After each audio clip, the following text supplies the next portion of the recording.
Você, a gente está ao vivo aqui em Manaus. Eu sou Érica Lima e hoje é o Convergente. Hoje nós vamos conversar com Marcela Mil. Já estamos no aguardo e, gente, dia de chuva, sabe que a internet em Manaus não é lá essas coisas, né? Mas eu já agradeço você aqui com a gente no Convergente, onde a gente fala sobre o ponto incomum da política e a gente já está no aguardo do Marcela Mil. Hoje a gente vai falar sobre as eleições de 2022. É isso mesmo. O cenário já está aí se movimentando. E a gente quer saber como é que tá esses bastidores. Para isso, a gente convidou Marcelo Amil para falar com a gente. Lembra daquele jingle, né? Marcelo Amil, é isso aí. Enquanto o Marcelo Amil está entrando aqui no Convergente para conversar com a gente, olha, já estou deixando aqui um acenando para todo mundo, agradecendo. Júlia Guerreira, Marcelo Amil já está aqui. Vamos lá. Já estão convidando aqui, enquanto isso beber uma água. Olá, tudo bem? Oi, Érica, tudo bem, querida? Olha, uma boa tarde. Você está me escutando bem? Pera aí, deixa eu só botar o fone de ouvido aqui que tá muito baixo. Sim.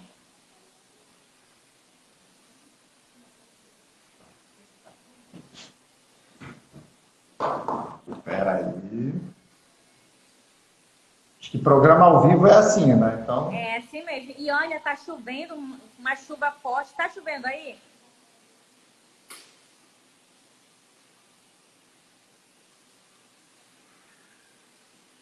Gente, só um pouquinho, paciência, que a conexão da internet na nossa capital é complicada. Já? Tá conseguindo ouvir direitinho? não, esse não conectou. Pera aí, deixa eu pegar o outro.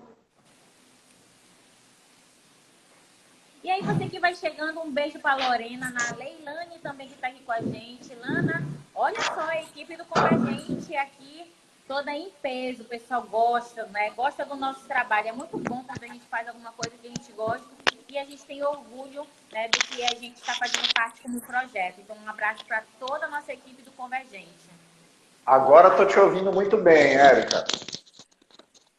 Olha, uma boa tarde. Muito obrigada por você estar aqui conosco para falar um pouco sobre o cenário de 2022 na política.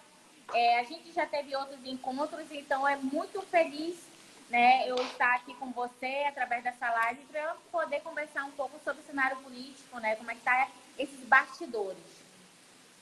Eu que fico feliz, Érica, de poder conversar com o Convergente. Eu acompanho diariamente o trabalho que vocês fazem, um jornalismo sério, isento, que abre espaço para as mais diversas correntes de pensamento e fico muito feliz de ser lembrado por vocês e de poder vir aqui debater com os teus internautas, que eu sei que são muito qualificados. Então, já falando sobre isso, aqui eu vou falar um pouco da tua biografia, né? Você é Ah, Elcio Marcelo Lima de Souza. Aí é a pergunta, da onde saiu aí Marcela Mil, né? E olha, eu não consigo esquecer aquele jingle que pegou, não foi? Da onde até surgiu a hoje, palavra Marcela Mil? assim, voltando um pouquinho no tempo, eu fiz teatro durante muitos anos. E aí, em 99, foi gravado um especial da Rede Globo aqui em Manaus, produzido só com atores locais. Teve uma seleção, eu fui selecionado para o elenco do programa, e aí tinha que mandar o nome para os créditos. Eu não gostava de Elson, até hoje eu não acho muito sonoro. Não gostava de Elson Marcelo, Marcelo Lima, Marcelo Souza. E eu fiquei enrolando. Não, amanhã eu mando, amanhã eu mando. Chegou no dia em que me ligaram da produção e disseram, olha, tem que mandar o nome hoje, senão vai sair o teu nome completo lá. Aí, porra, eu era muito fã dos Mamonas Assassinas. O tecladista dos Mamonas se chamava Júlio César, mas ele inverteu o César, ficou Razek. Aí eu peguei, bom, Marcelo Lima, eu inverti o Lima, ficou a 1000 e eu mandei para os créditos. E ficou com uma sonoridade boa, pegou muito fácil. Então, desde os 16 anos que eu virei Marcelo a 1000. Olha, muito legal, ó, bem criativo, não sabia. E aí a gente vai conhecendo as pessoas. E olha só, você já falou um pouco como foi que você adotou, né? E agora vamos falar um pouco sobre sua carreira política. Você veio na eleição passada concorrendo para a Prefeitura de Manaus. Você também já concorreu para deputado aqui federal, da Câmara Federal, né? Ou foi estadual? Bora ver aqui. Foi federal, federal. Federal, né? E você teve muitos votos, não foi? Eu tô vendo aqui Na 140 verdade, mil votos. não. Na verdade, isso aí foi a votação da chapa. Deixa eu te falar, por que eu fui candidato a federal? Eu tinha feito um planejamento, na verdade não eu, porque eu sempre falo por um grupo do qual eu faço parte, eu não sou candidato de mim mesmo. Mas a gente tinha feito um planejamento para uma candidatura ao Senado. E aí a coisa pegou, a coisa estava indo tão bem, a gente estava tendo uma aceitação tão boa, que a gente viu o espaço e pensou, poxa, será que não dá para lançar uma candidatura já a governador? E aí apresentamos a candidatura ao governo, também teve uma aceitação muito legal, o Amazonas, o Brasil naquele momento, viveu um momento de expectativa, de busca por algo diferente, então teve uma aceitação muito boa. E aí, pela aceitação positiva que teve, eu recebi uma ligação do presidente nacional do meu partido na época, que me pediu para que fosse candidato a deputado federal para poder ajudar o partido a tentar superar a cláusula de barreira. Então, eu declinei da candidatura majoritária e os planejamentos, Érica, são completamente diferentes. A dinâmica que você dá para uma candidatura ao Senado ou ao governo, que são candidaturas majoritárias, ela é completamente diferente da dinâmica que você dá para uma candidatura a deputado, seja estadual ou federal. Então, a gente teve que dar um cavalo de pau, assim, foi uma virada de 180 graus. Fomos para o sacrifício, mas conseguimos fazer a campanha e graças a essa campanha, posteriormente, foi que eu fui indicado presidente estadual do partido que eu era afiliado. E aí começamos a fazer o trabalho, mas foi isso, a candidatura a deputado federal, ela não foi um anseio nosso, ela foi para cumprir uma tarefa maior, cumprimos e depois recebemos uma outra tarefa, inclusive, que foi a presidência estadual. Olha, eu sou muito de bastidores e eu disse que quando eu tivesse a oportunidade de conversar com você, eu ia fazer uma pergunta. Na eleição passada para prefeito de Manaus, você participou dos debates e o seu debate viralizou Manaus. Quando você começava a questionar, né? É Ponta Negra ou é São José?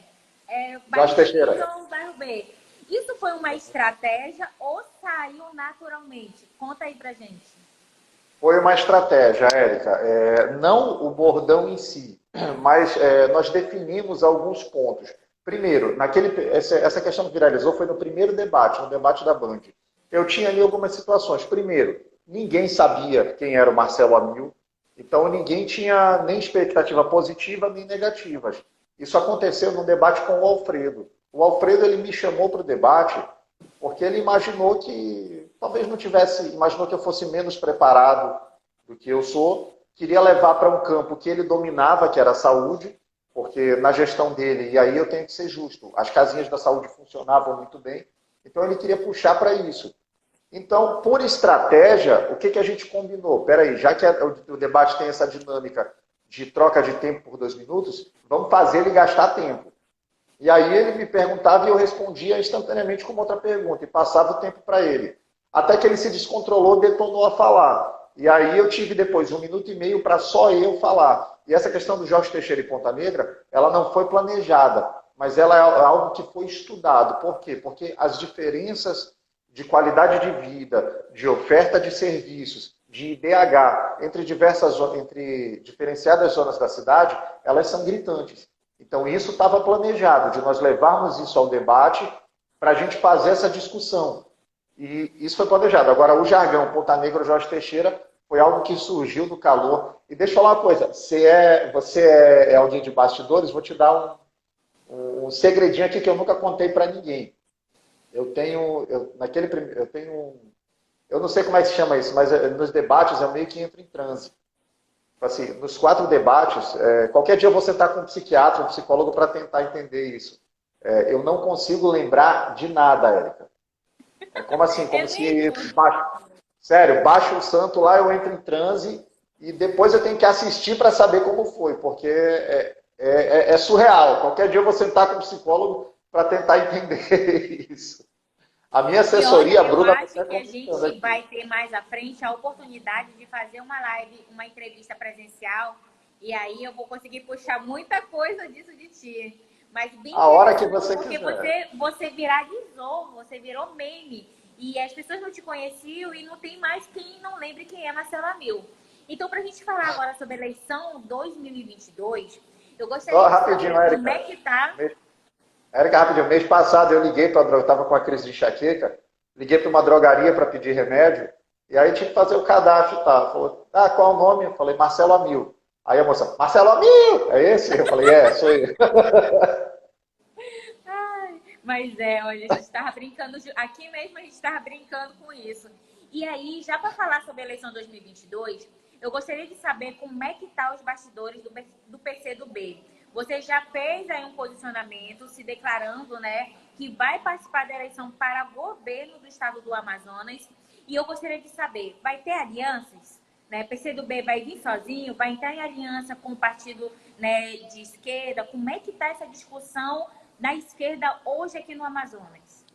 Vamos lá. A discussão está acontecendo ainda muito internamente. Primeiro porque, algo que eu sempre deixo claro, eu sou de partido, eu sou de coletivo. Então, o que eu apresentei ao partido foi a minha disposição em ser candidato a governador. É a eleição que eu gostaria de disputar, é o espaço que eu vou construir, são os debates que eu vou fazer. Agora, antes de ser candidato efetivamente, eu preciso da aprovação do partido, como foi em 2020. Nós tivemos uma eleição interna, numa votação por ampla maioria, o partido decidiu que eu seria o candidato a prefeito. Então, nesse momento, a eleição que eu estou disputando, ela é interna. O partido ele tem uma deliberação de não se isolar, e eu entendo, e há entendimentos divergentes. Há quem entenda que quando o partido fala que não vai se isolar, ele está dizendo que vai estar necessariamente numa composição com outra candidatura. Eu entendo que quando o partido diz que não vai se isolar, ele está dizendo que ele vai conversar com todo mundo, com os campos, óbvio, progressistas que defendem a democracia, mas que não há nenhum óbice ao partido ser cabeça de chapa. Eu entendo que o PCdoB pode ser cabeça de chapa, nós temos história para isso, nós temos militância para isso, nós temos conteúdo. Eu me sinto preparado para encampar esse desafio, e é o que eu comento a todos. Eu já recebi até algum questionamento de uma vez, poxa, mas você teve tanto pouco voto. Eu falei, peraí, vamos avaliar esse cenário. A gente fez um recorte, Érica, entre as 10 candidaturas do PCdoB nas capitais. Tirando Porto Alegre, que tem a Manu, que é um fenômeno de votos, e Salvador, onde o partido teve um desempenho também muito bom, eu fui o melhor resultado do PCdoB em capitais no Brasil. E isso disputando, considerando que a gente teve candidatos, deputados de mandato. Orlando Silva foi candidato em São Paulo. O Adson Ribeiro foi candidato em Belo Horizonte. O Orlando Silva recebeu um aporte de R$900 mil para fazer campanha. O Adson recebeu um aporte de 400. Eu recebi 10. Então, a diferença foi gritante e mesmo assim eu tive mais votos do que eles. Então, eu me sinto preparado e eu coloquei isso à disposição do partido. A construção ela vai acontecer com o tempo. O PCdoB vai decidir se vai ter uma candidatura própria.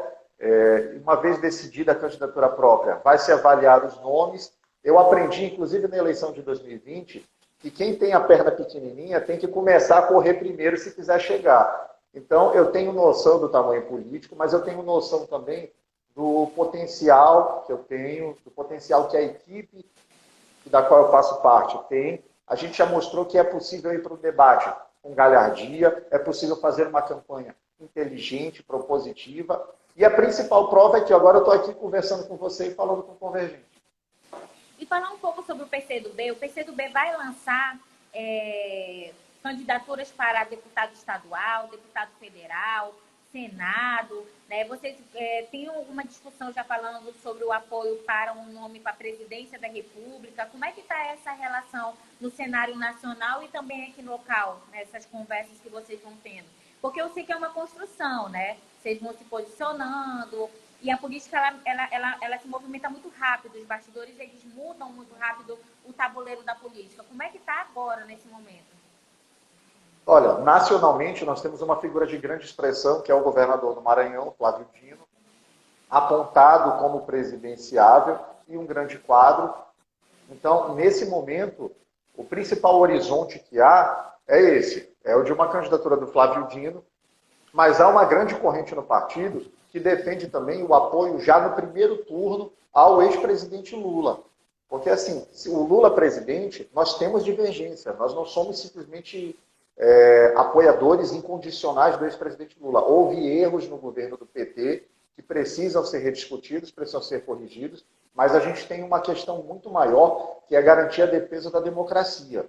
Então, o governo Bolsonaro, o desgoverno Bolsonaro, esse governo que recusou 83 ofertas de vacina à metade do preço, ele já mostrou que ele não tem qualquer compromisso com o povo brasileiro, nem com a democracia. Se dependesse do Bolsonaro, nós já viveríamos uma ditadura, se é que já não vivemos uma ditadura mascarada, mas ainda há áreas de democracia. Então, nacionalmente, o objetivo é derrotar Bolsonaro e no primeiro turno. Localmente, quanto à questão majoritária, a discussão está sendo feita, eu consegui, e falo isso sem querer exaltar, sem nada, mas com humildade. Eu consegui reativar essa discussão no PCdoB, de apresentar um nome para o governo do Estado. Nós vamos ter chapa completa para deputado federal, e eu não tenho dúvidas que nós temos possibilidade de eleger, provavelmente, 2 deputados federais.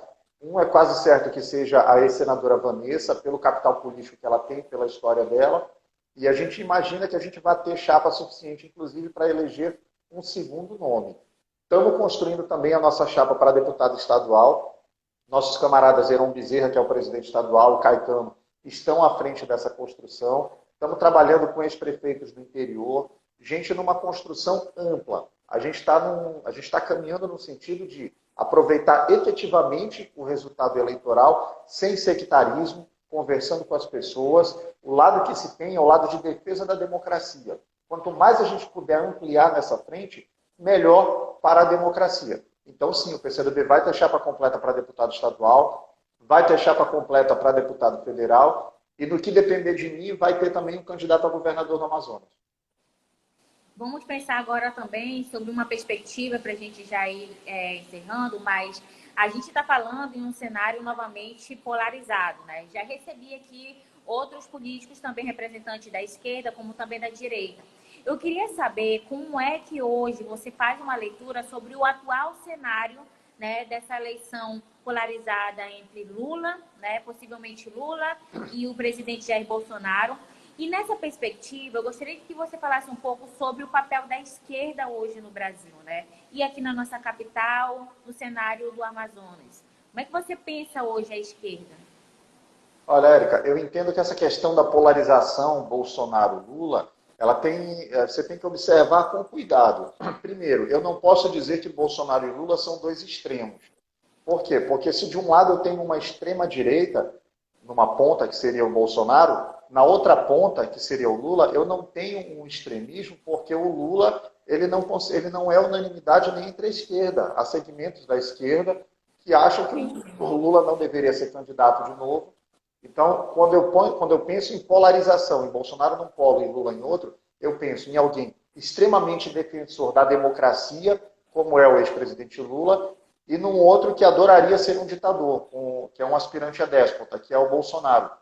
O presidente Lula ele saiu do governo com aprovação de 80%. Ele teve 8 anos de governo com total. E cadê o comunismo? Essa coisa nunca aconteceu, porque isso nunca existiu. Isso é um fantasma que se cria para tentar assustar as pessoas que têm menos leitura, que têm menos conhecimento. Então, essa questão da polarização, eu só aceito esse debate de polarização quando eu falo, num polo eu tenho um defensor da democracia, no outro eu tenho um ditador. E eu espero que a gente consiga se livrar desse jugo ditatorial. Quanto à esquerda, o mundo ele viveu nos últimos 20 anos processos cíclicos. Nós tivemos no começo dos anos 2000 até 2015, 16 mais ou menos, um avanço substancial da esquerda numa propositura sempre de um estado de bem-estar social, como acontece na Europa, como você tem em Portugal, como você tem na Espanha, como você tem na Noruega. Nós tivemos a busca por esse estado na América do Sul. Nós tivemos isso na Bolívia, nós tivemos na Argentina, nós tivemos no Brasil, nós tivemos no Paraguai. E aí o processo histórico ele é dinâmico. Então houve uma guinada à direita, uma direita por vezes antidemocrática na América do Sul, que teve como expoentes Bolsonaro no Brasil, Jeanine Áñez, que está presa hoje, que foi a golpista na Bolívia, a vitória da Argentina eu vou pontuar depois. Você teve Juan Guaidó na Venezuela, que se proclamava presidente sem nunca ter recebido um voto, e agora responde a vários processos por associação com narcotráfico na Venezuela. E aí você tinha um outro polo de direita, que era com Macri, na Argentina, e com, meu Deus, me fugiu, com o Lacadipú, no Uruguai, que apesar de serem de direita, sempre recusaram a associação direta, esse alinhamento, ao bolsonarismo, porque há um viés muito democrático. Por exemplo, no Uruguai, há 3 anos, um general da Ativa deu uma entrevista sobre uma discussão que estava acontecendo no Senado sobre o plano de carreira dos militares.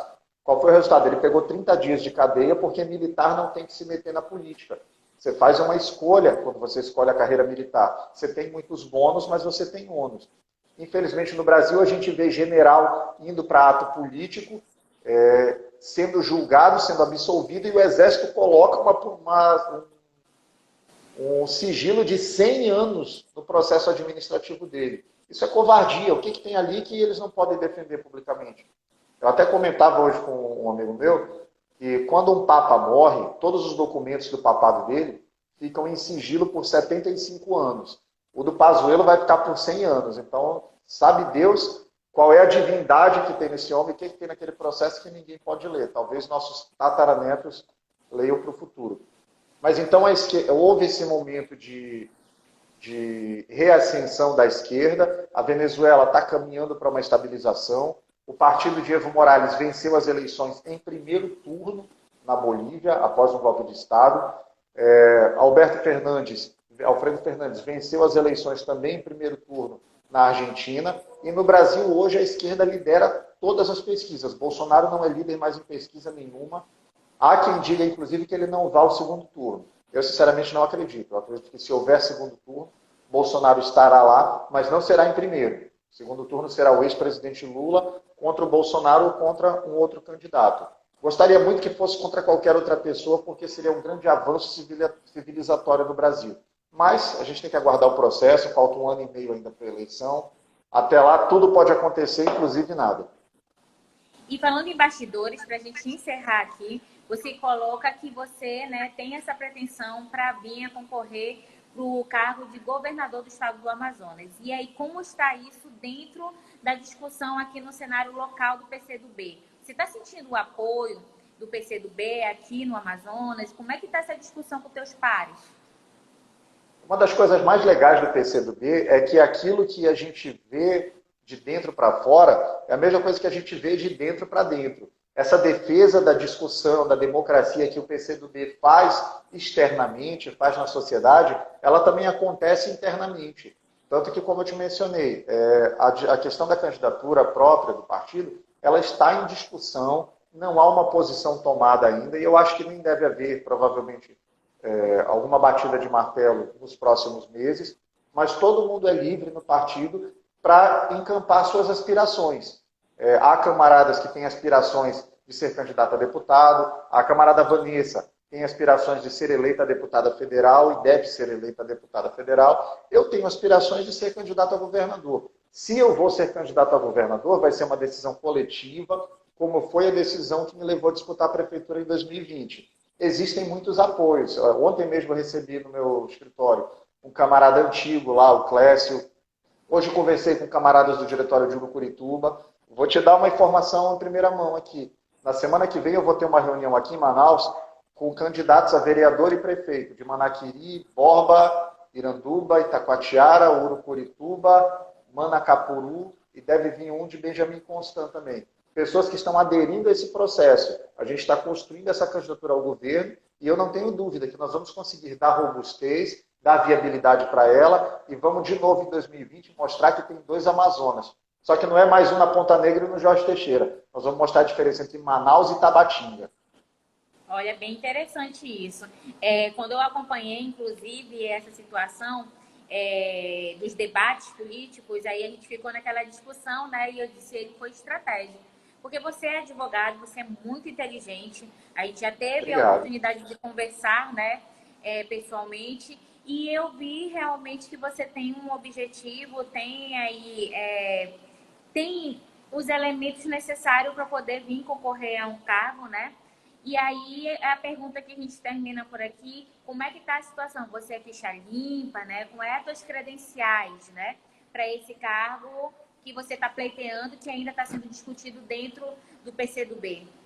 O que Marcelo Minhas Amil credenciais. faria de diferente para o estado do Amazonas, né? Marcelo, eu pensaria na vida das pessoas.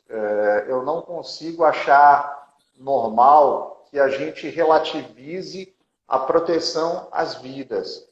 A gente chegou a ter, há um mês atrás, um final de semana, em que não houve nenhuma morte no interior. A pandemia não está controlada. O Amazonas agora já tem a decisão do Supremo que liberou a Pfizer.